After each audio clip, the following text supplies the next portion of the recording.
a long time ago, I was thinking, Lord, I repent from all of my sin. You redeemed me already. Why these things? As soon as something happening at the house, I look back the past.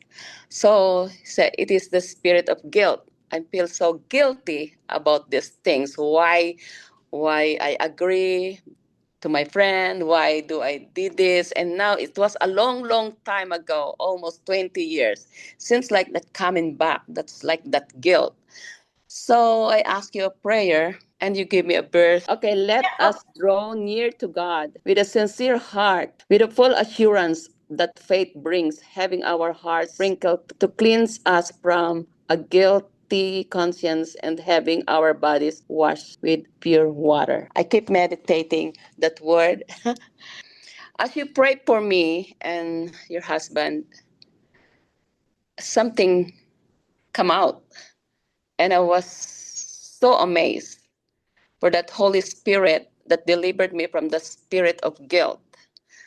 Because you prayed for me in that verse that you told me that is the one that is very effective when you meditate. So I keep meditating that word and it works. Those guilt that I feel, it never come back again.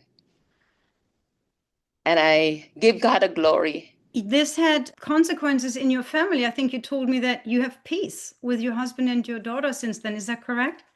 Yes, because you said, don't do yourself like you're so religious and things, separate your husband. Now I did it, and now I feel peace and joy and love my husband.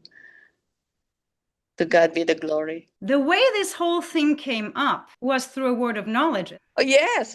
First time when we have a group, it said someone in this group, they have something guilt, they holding guilt. I was thinking something, why those past? I was thinking maybe somebody. And then another meeting, there's someone here. I said, oh Lord, it is me. Because I was thinking, why is keep coming back those thoughts? Why this something being make me guilty about the past? I was thinking, I know I'm delivered, I'm healed, I'm whole, why it is an evil spirit that trying me to make anger again, to see the situation again that I know it was done. I know it was washed by the blood of Jesus. This guilt.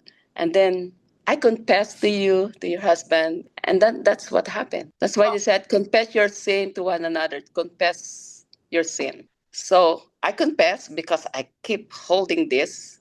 First time, second time, I was thinking, oh, I have to confess. I have to speak so that these things will gone out of my family. And to God be the glory, I enjoy. I just want to add that stop doubting because the one that who promised is faithful. The one that speak to you, to speak the word, because the word is Jesus, he is faithful for his promise. Thank you, Lord. Thank you, Lord, for your word. Thank you, Lord. Glory!